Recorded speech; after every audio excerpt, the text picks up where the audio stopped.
Anything else buzzing? Yeah, I got another trending topic that I found really this was the one was interesting earlier this week. Derek Carr and Stephen A. Smith, they go at it. Okay. You guys see that?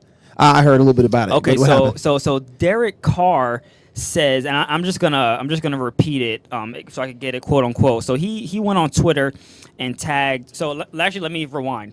Max Kellerman from First Take said that he thought that Derek Carr gave up and quit on the season. I mean, if you're an athlete, you don't like to hear people say that about you. So Derek Carr took offense to it. He tagged UFC and Dana White, said, "Hey, how do I challenge a couple of these clowns on TV to a fight? I think we should start a business together where pro athletes can challenge some of these people to an octagon fight until they give us an answer. You don't know me. Stop lying." So First Take the next day, Stephen A. Smith, Max Kellerman, they both respond, but I'm just going to read Stephen A. Smith's response over Twitter.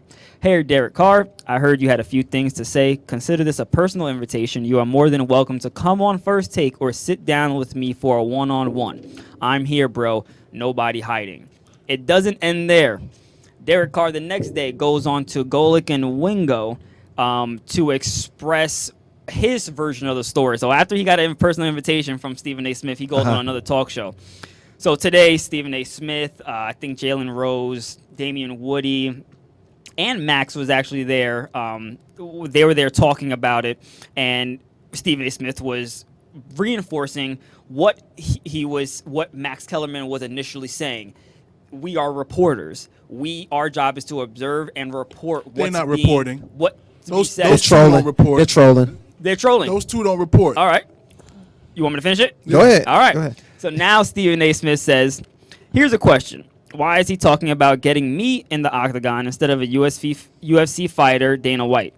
What do I have to do with the sorry-ass season the Raiders had? All I did was observe, but I'll deal with this on First Take. Yo, Derek Carr, wrong brother. That's all we got so far. Mm-hmm. What do you guys think? Whose side? Okay. I know what I think. Side? I know he's ready. First of all, Okay. and And I'm going to interject, but I'm going to say facts. Derek Carr is not some Johnny come lately. Nah. Derek Carr is a kid who followed his brother around. Okay? So his brother famously was the #1 overall pick by the Houston Texans. Derek Carr is probably like 10 years younger than his brother. So when his brother was 22, and my numbers are all going to be vague. Yep. So I'm throwing numbers out. They're in the neighborhood. They're not all correct. Mm-hmm. So at 22 or 23 years old, Derek Carr, the older one, David Carr, gets drafted. Derek Carr goes with him. Okay. So basically, Derek Carr began his training as an NFL quarterback underneath his brother as like an 11, 12-year-old immediately. Mm-hmm. His brother's career suffered, but his brother, not only is he a member of the media now, but his brother taught him everything. So Derek Carr is not coming at this as a person who is naive to the media and what exactly these guys are and what their jobs are and exactly how everything fits into his situation. He knows exactly what he's doing. And as far as Stephen A. and Max Kellerman, the more I see them, the more I think they're both frivolous and they're just on TV every day for 3 hours, have to fill time, so they talk about anything and throw trash on the wall and hope it sticks. I'll be honest with you. I really feel like we can criticize and give our opinions, but then there's a point where you start to say or make comments for things that I think there's no way that could be true, right? Mm-hmm. So you're on a team as a quarterback. They trade away your best player on the team, arguably, Khalil Mack, right? Yep. He's gone. Then you get rid of your #1 wide receiver. The second best player. All right, sounds like they don't want to win, right? Yep. And then the owner and the coach, in so many words, insinuate, well, they're trying to build for the future. So they've got these #1 picks built up. Of course they're going to suck. So I can't say that he gave up this season. Mm-hmm. I mean, they had some tough games and probably make you want to quit. I mean, if I were a Raider fan, I almost would want to quit because it was that bad. But I think it's disingenuous to go that far and then to take it to that level. And I can understand him being upset about that because when this type of stuff gets put in the atmosphere, a lot of times you like to let it go. But there's some stuff you have to speak on, especially when it comes to your work ethic, whether you quit. Like, that's completely unacceptable.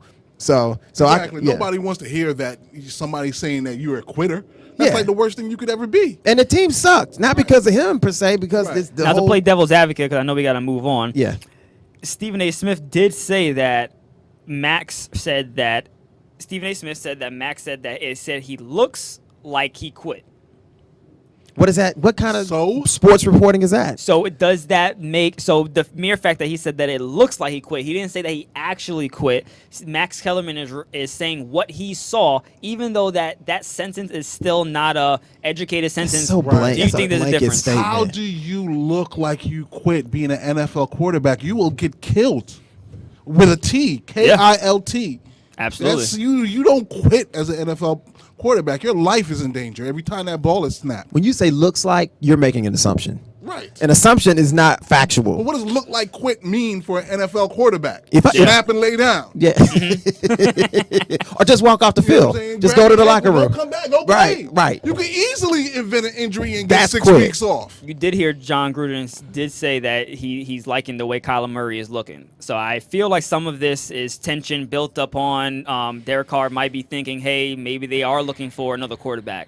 Either way you look at it, I think Derek Carr will be fine at the end of the day. Okay. Because it was a couple years ago that he was in MVP conversation. Not that I thought he was an MVP, Before the injury. but he was definitely in MVP He was. conversation. Sorry. Right. So, anything else buzzing before we move on? Or No, I was just curious to see how Derek Carr finished the year in terms of numbers. All right, so we'll check that out. But while we're looking at everything, we just want to remind everybody, you can definitely watch us every week. Monday night from 8 to 10 via GS Radio.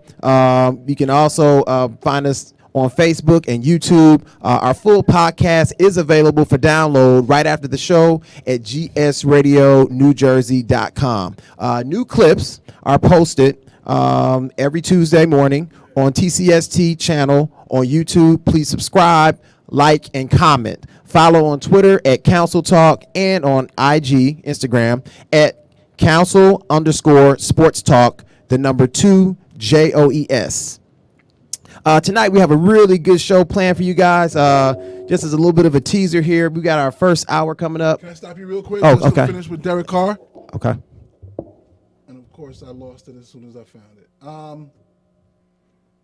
16 games, 4 for 12 record, 68% completion percentage, 4,000 yards. All right. 19 touchdowns, 10 interceptions. That's a really good year to be on a horrible team.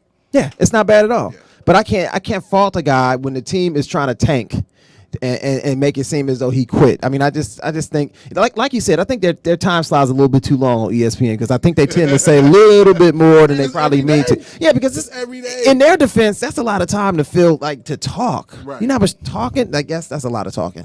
Yep. I feel like it's Max Kellerman more than it is Stephen A. Smith, but I understand where both of you guys are coming from on the talk show together.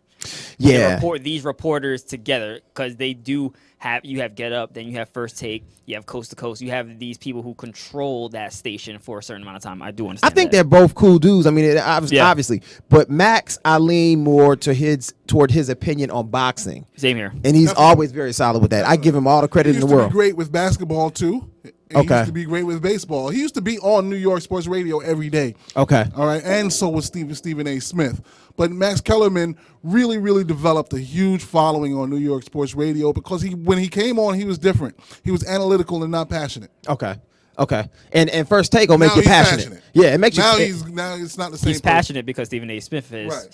He brings the passion, energy every night. So I mean, you gotta raise it to the next level every day. That's a tough job. But with that.